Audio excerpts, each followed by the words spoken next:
If you are looking for something new and different for the upcoming Compliance Week celebration in November, check out The Compliance Kids. It's my 3-book children's series on compliance and compliance professionals for children.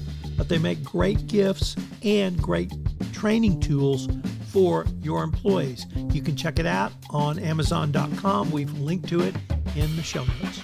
The Compliance Tip of the Day.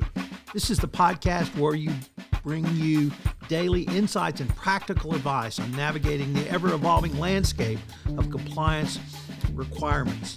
Whether you're a seasoned compliance professional or just starting your journey, my aim in this podcast is to provide you with a bite-sized, actionable tip to help you stay on top of your compliance game.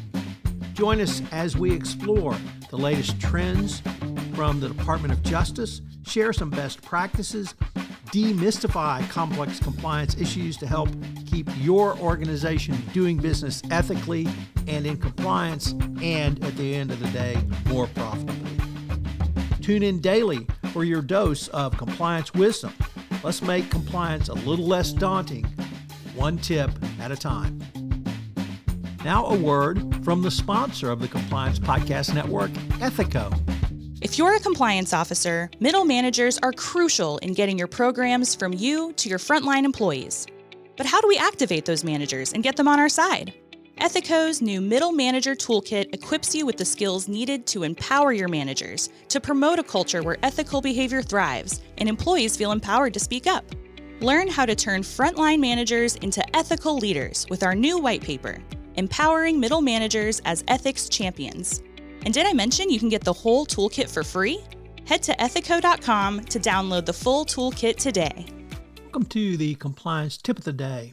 Today we're going to begin a week-long exploration of some of the obligations of the Board of Directors regarding compliance.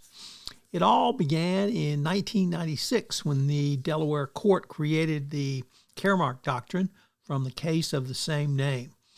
The Delaware court said that a board must have a way to monitor compliance, and if something is brought to the board's attention, they have to make a decision on acting on it.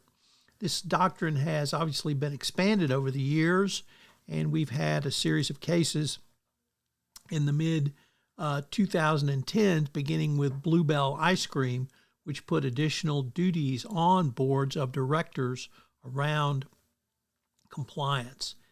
So if you're on a board, you recognize that you have compliance obligations, but more importantly, as a chief compliance officer, you may be the one in the position to train the board on their obligations going forward.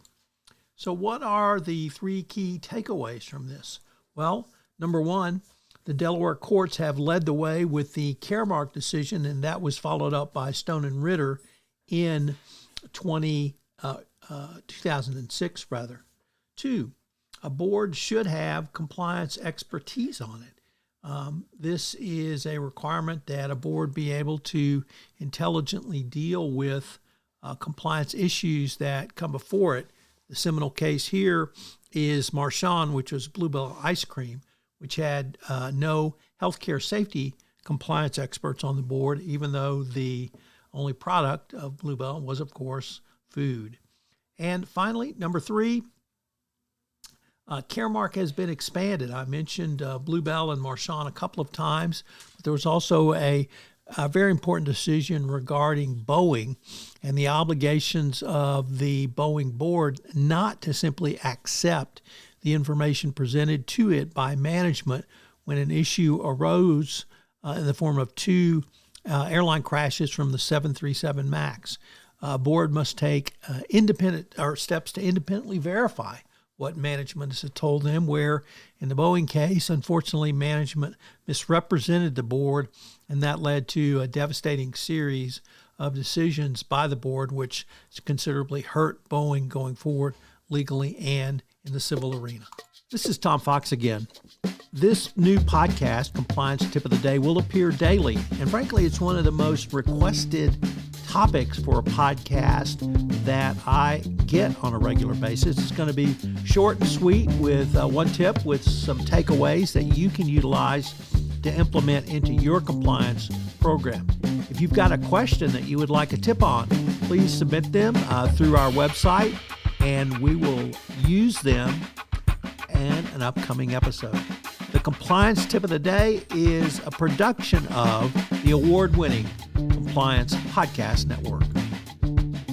Finally, this podcast contains promotional materials.